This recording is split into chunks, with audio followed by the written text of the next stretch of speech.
नमस्कार, स्वागत है आप सभी का देवभूमि समाचार में। मैं आपके साथ निकिता कश्यप। बुलेटिन की शुरुआत करते हैं। रानीखेत स्थित एसएसबी सीमांत मुख्यालय परिसर में समारोह में आईजी अमित कुमार की पत्नी न्यामिका वर्मा के द्वारा लिखी गई तुम और मैं काव्य संग्रह किताब का पूर्व लेफ्टिनेंट जनरल मोहन भंडारी के द्वारा विमोचन किया गया। वहीं आपको बताते चले कि समारोह में सशस्त्र सीमा बल के आईजी अमित कुमार ने भी अपने विचार रखे। आईजी अमित कुमार ने कहा कि न्यामिका वर्मा के द्वारा किताब अपनी बुजुर्ग माता लतिका वर्मा की प्रेरणा के साथ पूरी की गई है और इस अवसर पर कैंट के सीईओ कुणाल रोहिला भी उपस्थित रहे। इस भव्य कार्यक्रम का संचालन डिप्टी कमांडेंट अरविंद कुमार के द्वारा किया गया। इस अवसर पर बल के अधिकारी और अतिथिगण भी मौजूद रहे।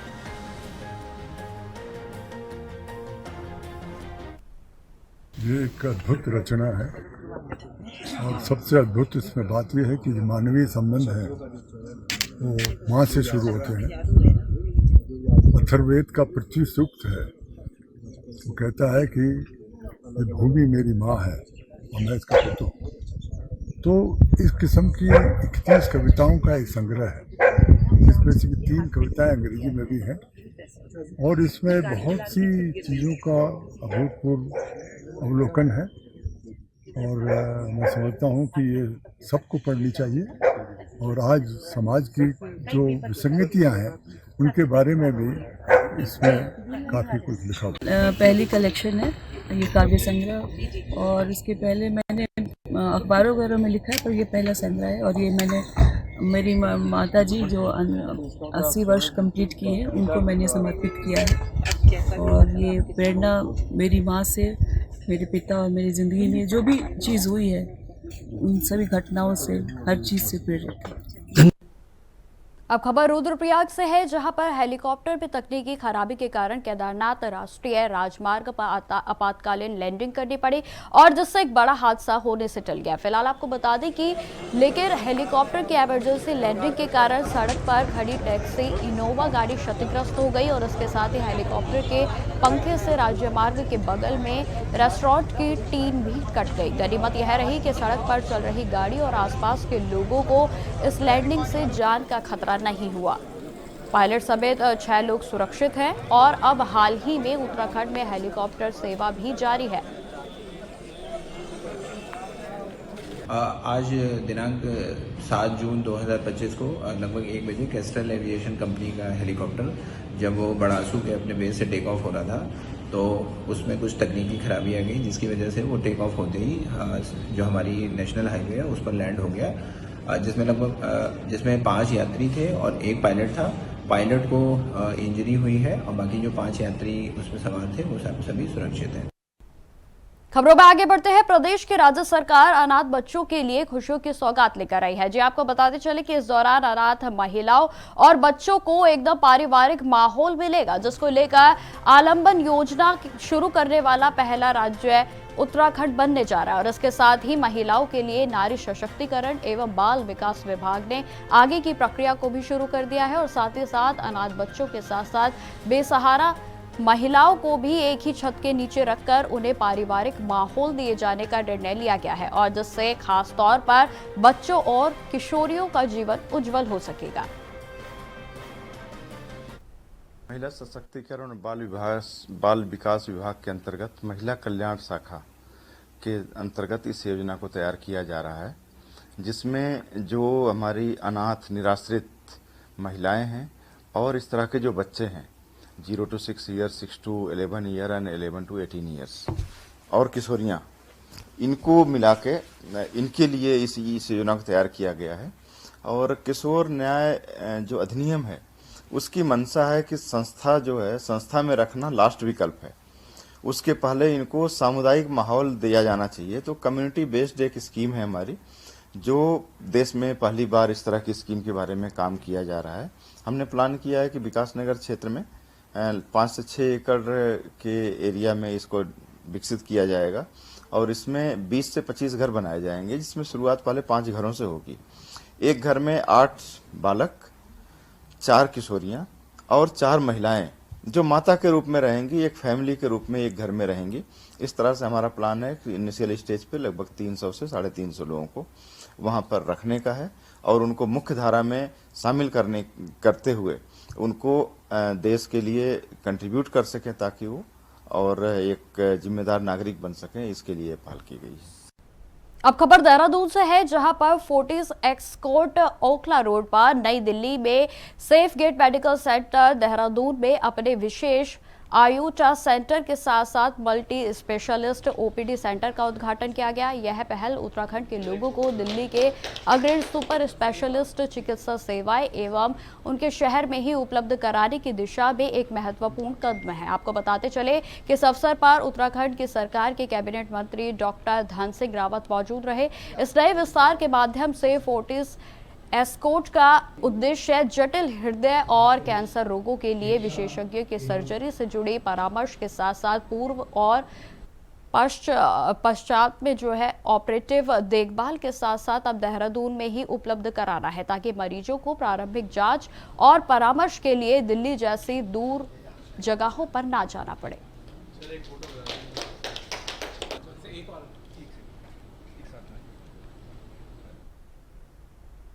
खबर राजधानी देहरादून से है, जहां पर हरिद्वार में जमीन घोटाले पर हुई कार्रवाई के बाद कांग्रेस ने अब सरकार पर सवाल खड़े कर दिए हैं। जवाब करना भी शुरू कर दिया गया है कि आखिर बताया जाए कि इस भ्रष्टाचार को संरक्षण देने वाले सफेद पोश नेताओं पर कब कार्रवाई होगी।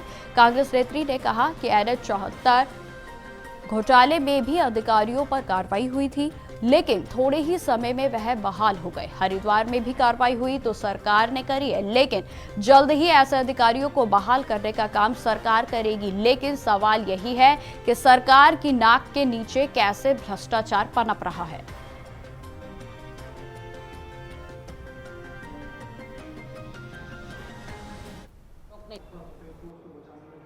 बिल्कुल निश्चित रूप से बिना सफेद पोश के पोषण के या संरक्षण के इतना बड़ा घोटाला कोई अधिकारी कर ही नहीं सकता।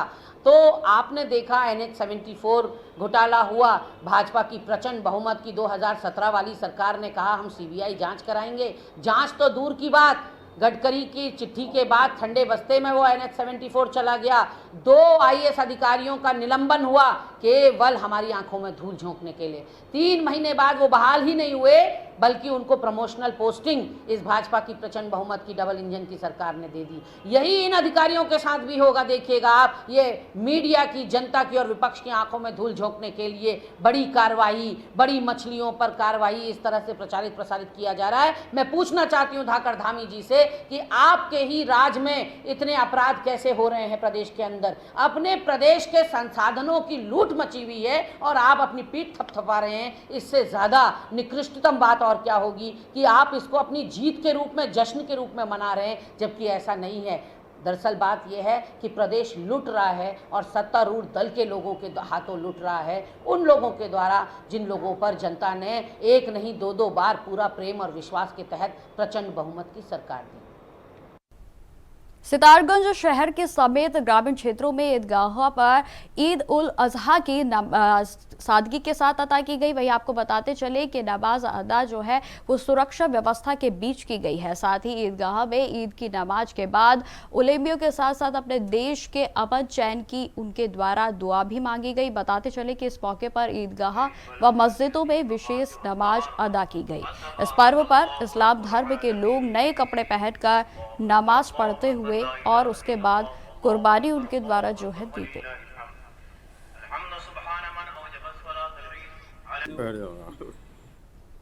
अब खबर रुड़की से है, जहां पर कल यानी 8 जून को उत्तराखंड के मुख्यमंत्री पुष्कर सिंह धामी मंगलोर विधानसभा के गांव लिब्बरहेटी में स्वीटी फार्म हाउस में पहुंचेंगे और जहां पर यह जानकारी आज रुड़की के एक होटल में पूर्व कैबिनेट के मंत्री स्वामी यतीश्वरानंद के द्वारा प्रेस कॉन्फ्रेंस के माध्यम से दी गई और इस मौके पर उनके साथ कई बीजेपी के नेतागण भी मौजूद रहे। आपको बताते चले कि स्वामी यतीश्वरानंद ने बताया कि कल होने वाली इस कार्यक्रम की अगुवाई हरियाणा के पूर्व कैबिनेट मंत्री करतार सिंह भटाना करेंगे और साथ ही उन्होंने बताया कि इस कार्यक्रम के दौरान 20 से 25 हजार लोगों की भीड़ होने की संभावना जताई जा रही है। मंत्री जी 12 बजे जो हमारा लिब्बा रेडी गांव है उसके पास एक हमारा स्वीटी फार्म हाउस है, उसमें जो हमारे मुख्यमंत्री जी ने प्रदेश के हित में जो अच्छे निर्णय लिए हैं उनका सम्मान करने के लिए हमारे जिले के पदाधिकारियों ने, क्षेत्र की जनता ने निर्णय लिया कि माननीय मुख्यमंत्री जी का एक भव्य स्वागत किया जाए। और मैं समझता हूँ स्वागत एक ऐतिहासिक स्वागत होगा। लगभग 20-25 हज़ार की संख्या में वहाँ पर हमारे क्षेत्र की जनता पहुँचेगी। और उसके साथ साथ कुछ क्षेत्र की समस्याएं भी हैं, हमारे कार्यकर्ताओं ने लिखी है, भाई करतार सिंह बढ़ाना जी ने लिखी है। माननीय मुख्यमंत्री उनकी भी घोषणा करेंगे ताकि वो कार्य जल्दी से जल्दी करवाया जा सके। अब खबर मंगलोर से है, जहां बकरा ईद के दिन मंगलोर में सनसनीखेज वारदात सामने आई। आपको बताते चले कि युवक की गला रेतकर हत्या से हड़कंप मच गया, तो वहीं मोहल्ला पठानपुरा में मिली युवक की लहूलुहान लाश के बाद पूरे इलाके में सनसनी फैल गई। आपको बताते चले कि त्योहारी माहौल को पूरे तरीके से मातम में बदल दिया गया, जहां पर मृतक के परिवारों के बीच कोहराम मच गया है, तो वहीं परिजनों का रो रो कर बुरा हाल है। इलाके में पूरे तरीके से दहशत फैल गई है। वहीं सूचना मिलते ही मौके पर पहुंची पुलिस ने भी जांच पड़ताल शुरू कर दी है। आपको बताते चले कि मृतक के शव को कब्जे में लेकर पोस्टमार्टम की प्रक्रिया के लिए भेज दिया गया है।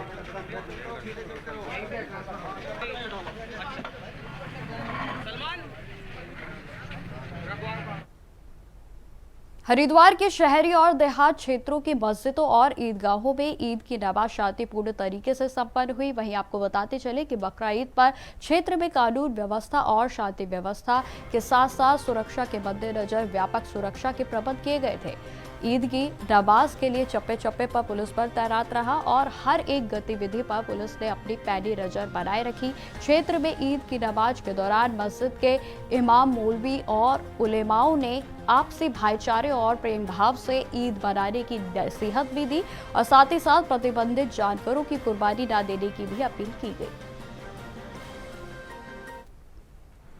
आगामी ईद के त्यौहार को सकुशल संपन्न कराने के लिए समस्त जनपद स्तर के अधिकारियों की मीटिंग मेरे स्तर से ली गई थी, जिसमें ईदगाह के जो सुरक्षा प्रबंधन है उसके साथ साथ मिश्रित आबादी क्षेत्र में किसी प्रकार का कोई टकराव ना हो, उसको ध्यान में रखते हुए पूर्व के ऐसे केसेस हैं उसको एनालिसिस करते हुए अगर कोई ऐसे हमारे पास इनपुट्स हैं उनको इनसे साझा किया गया और इस ड्यूटी को खासकर ईद को सकुशल संपन्न कराने के लिए सभी थानाध्यक्षों को मेरे द्वारा निर्देशित किया गया है और जो भी इनको आवश्यक पुलिस बल है वो मेरे द्वारा हमारे स्तर से यहाँ से प्रोवाइड करा दिया गया है। मुझे उम्मीद है हरिद्वार पुलिस अपनी विश्वसनीयता को, अपनी प्रोफेशनलिज्म को अच्छे तरीके से प्रूव करते हुए इस ईद के त्यौहार को सकुशल संपन्न कराएगी।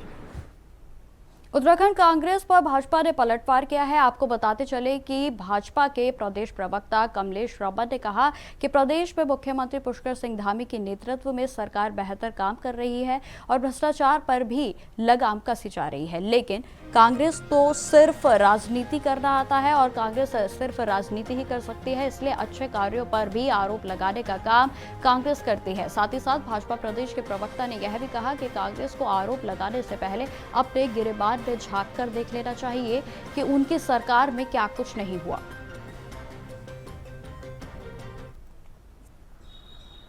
भारतीय जनता पार्टी की सरकार में कोई भी चाहे भ्रष्टाचारी हो या शोषण करता हो, कोई बचेगा नहीं, जेल की सलाखों के पीछे जाएगा। चाहे हरिद्वार का प्रकरण कहो और चाहे सहसपुर का, तमाम जहां जहां पर भी गलत कृत्य करने वाले पाए जा रहे हैं, ये पहली बार इतिहास में हुआ है। 2000 से लेकर 2025 तक ये पहली बार हुआ है कि किसी मुख्यमंत्री ने ताबड़तोड़ इतने एक्शन लेने का काम किया।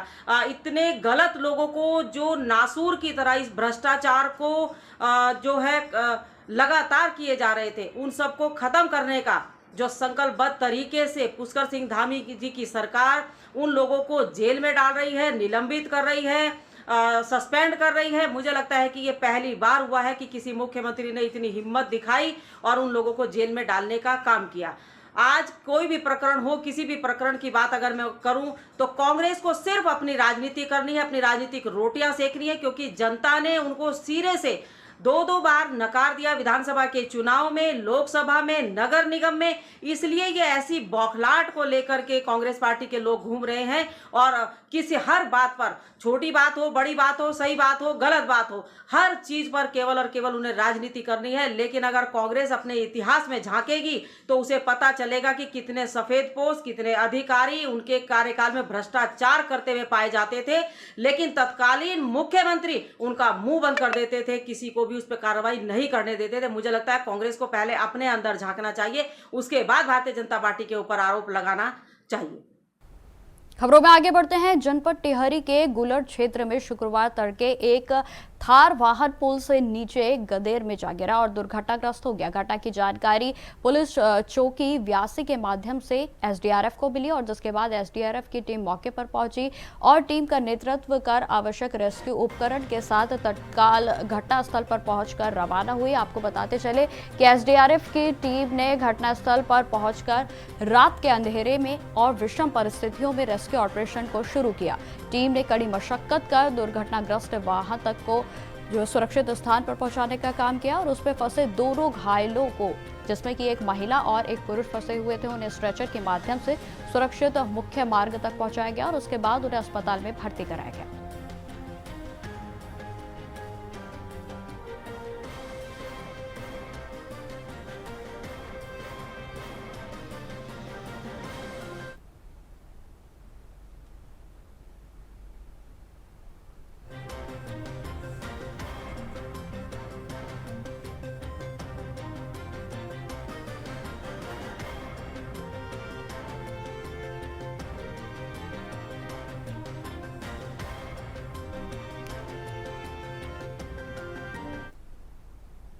खबर हरिद्वार से है, जहां पर नकली और नारकोटिक दवाओं की फैक्ट्री पर एनसीबी की ओर से ड्रग विभाग के साथ साथ जो है छापेमारी की गई। आपको बताते चले कि खंडहर नुमा मकान में भारी मात्रा में प्रतिबंधित और नकली दवाएं बन रही थी।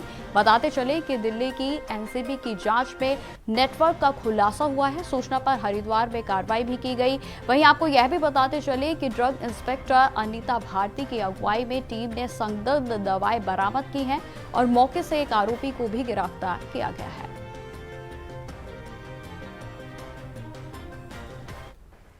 एक्चुअली हमें एक सूचना मिली थी कि किसी के द्वारा जो है रात को सिद्धपुर थाना क्षेत्र में कुछ दवाइयां बनाई जा रही दूसरे की कंपनियों की, तो एनसीबी की टीम भी यहाँ आई हुई थी। एक्चुअली उनका एक केस दर्ज हुआ था दिल्ली में, उसी के रिगार्डिंग जो उनका मुलजिम था उसके द्वारा एक मुलजिम यहाँ पर भी था, उसका नाम लिया गया था और इसी के क्रम में हम लोग वहाँ पे गए तो उसके द्वारा जो है एक सुनील कुमार वर्मा करके एक व्यक्ति है, उसके द्वारा एक खंडहर सा एक मकान है सिक्किम में, वहाँ पे जो है एक रूम है, उसके अंदर मशीनें लगा करके कुछ दवाइयां बनाई जा रही थी। इससे पहले उसका एक लॉन लाइसेंस था जो है सिरीनमो यहाँ पर लाइसेंसी फर्म है, उसके यहाँ पे उसका जो है लॉन लाइसेंस था और उसी के यहाँ की जो दवाइयां वहां पर बनती थी वो दवाइयां उसके द्वारा बनाई जा रही थी। मेरे द्वारा जब मौके पर उसको बुलाया गया तो उसने कहा कि ये दवाइयां जो है हमारी नहीं है और ये थी तो जो है हमारा जो ब्रांड है उसको जो है हमारी दवा की कंपनी को जो है ये बना रहा है। उसके अतिरिक्त उसके द्वारा वेस्टो के एक कंपनी उसकी भी बनाई जा रही थी। तो हमारे द्वारा जो है सीडीएसओ की टीम और जो है एनसीबी दिल्ली की टीम के द्वारा ये देर रात यहाँ पर कार्य किया गया और चूंकि जो है जो मुलजिम था वो एनसीबी का पूर्व से चले आ रहे केस का मुलजिम था, उनके द्वारा जो है उसे अरेस्ट करके दिल्ली ले जाया गया और हमारे द्वारा जो है उसके मौके से बहुत सारे सैंपल कलेक्ट किए गए और जिनकी रिपोर्ट आने के बाद कंप्लेन केस हमारे स्तर पर दायर किया जाए। हम लोग लगातार अभी ये अभियान जारी है हमारा और अगर कहीं पर भी इस तरीके की जो भी गतिविधियां दिखती है तो मैं जनता से भी अपील करती हूँ कि अगर कोई भी ऐसी गतिविधि दिखती है तो विभाग को सूचित करने का प्रयास करें। अब खबर रामनगर से है, जहां 17 वर्षीय छात्रा के लापता होने का मामला सामने आया है। परिजनों ने पुलिस पर भी गंभीर आरोप लगाते हुए कहा कि बेटी को गायब हुए 1.5 माह बीत चुके हैं, लेकिन पुलिस अभी तक उसका कोई भी सुराग नहीं लगा पाई है। परिजनों ने इस मामले में स्थानीय कोतवाली से लेकर जिले के वरिष्ठ पुलिस अधीक्षक तक गुहार लगाई है, लेकिन अब तक भी कोई ठोस नतीजा नहीं निकल पाया है। बताते चले कि लापता छात्रा दीपिका उम्र तकरीबन 17 वर्ष पुत्री कमलेश चंद्रा दिनांक 15 अप्रैल 2025 की शाम को अचानक घर से गायब हो गई थी। परिजनों का कहना है कि उन्होंने उसकी हर संभव जगह तलाश की, लेकिन जब कहीं से कोई भी सूचना नहीं मिली तो वे पुलिस की शरण में गए। पहले उन्होंने रामनगर कोतवाली में रिपोर्ट दर्ज करवाई और फिर कई बार उच्च अधिकारियों से मुलाकात कर बच्ची को खोजने की अपील भी की गई, लेकिन अफसोस की बात यह है कि 45 दिन से अधिक का समय बीत जाने के बाद भी ना तो बच्ची का कोई सुराग लग सका है और ना ही पुलिस की ओर से उन्हें कोई संतोषजनक जवाब मिला है।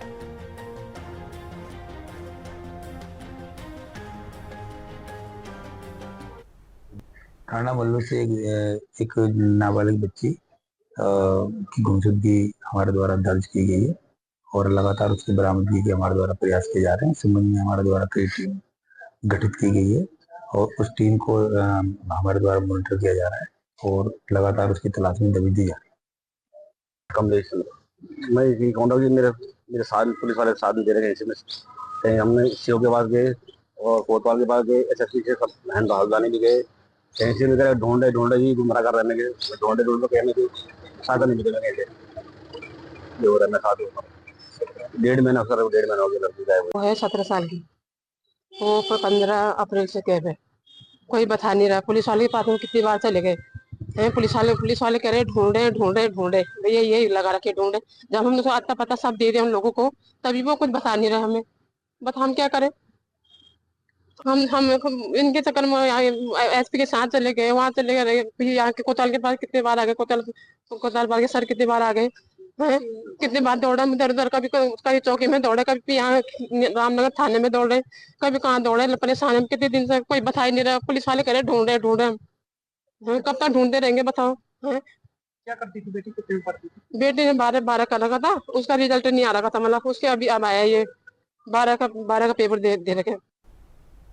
उत्तराखंड में UCC यानी यूनिफॉर्म सिविल कोड बीते 27 जनवरी 2025 से प्रभाव में आ चुकी है और इसके अंतर्गत 26 मार्च 2010 से लेकर 26 जनवरी 2025 के बीच संपन्न सभी विवाहों को UCC के अंतर्गत पंजीकृत कराना अनिवार्य किया गया है। वर्तमान में इस अवधि के भीतर हुए विवाहों के पंजीकरण के हेतु 250 का शुल्क निर्धारित किया गया था। राज्य सरकार ने नागरिकों की सुविधा और सहभागिता को ध्यान में रखते हुए यह निर्णय लिया कि यदि 27 जनवरी 2025 से पूर्व हुई शादियों का पंजीकरण आगामी 26 जुलाई 2025 तक कराया जाता है तो इसके लिए किसी भी प्रकार का पंजीकरण शुल्क देय नहीं होगा। और साथ ही साथ इसके अतिरिक्त वे नागरिक जिन्होंने अपने विवाह को पहले से ही उत्तराखंड विवाहों का अनिवार्य पंजीकरण विधेयक 2010 के साथ या फिर किसी अन्य पर्सनल लॉ के अंतर्गत पंजीकृत करवा लिया है, उन्हें भी इस पंजीकरण की जानकारी और एक्नॉलेजमेंट सम्मान नागरिक संहिता के पोर्टल पर देना अनिवार्य है।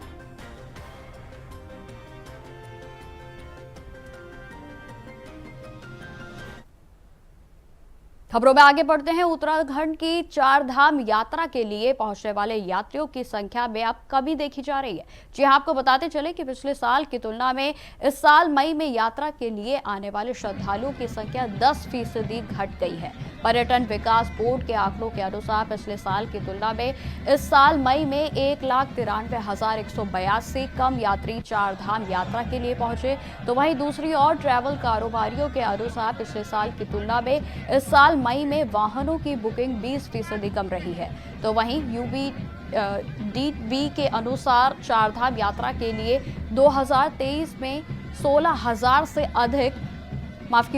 लाख से अधिक यात्रियों ने 4 धाम यात्रा के लिए पंजीकरण कराया था और मई 2024 में यात्रियों की संख्या में 20% की बढ़ोतरी भी हुई थी। और लगातार आपको बताते चले कि मई 2025 में 4 धाम की यात्रा के लिए पंजीकरण कराने के लिए यात्रियों की संख्या में अब 10% की जो घटत है वो देखी जा रही है और आगे आने वाले समय में भी मौसम जो अपना रुख बदलेगा उसके बाद भी हो सकता है कि 4 धाम की यात्रा में यात्रियों के प्रतिशत में और भी गिरावट आए।